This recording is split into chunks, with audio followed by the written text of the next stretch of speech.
Army. Hurry up and wait. There you go.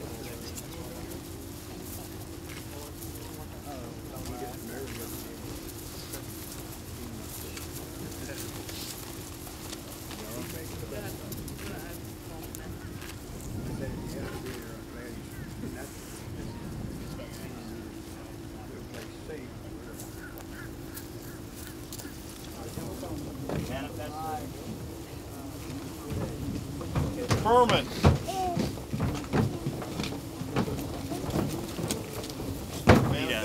If you get airsick while we are in flight, you have a couple of options. One, you have sick bags. They're the brown bags located behind all of the first aid kits in the cabin. The sick bag is not the brown bag. It is the plastic bag inside the brown bag. If you go in the brown bag, it is going to go all over. Your other options, you can go in your Kevlar, you can go in your soft cap, or you can go down your shirt. If you puke in the aircraft on the floor, you will clean it up. If you throw up in a sick sack, you take it with you when you get off the aircraft.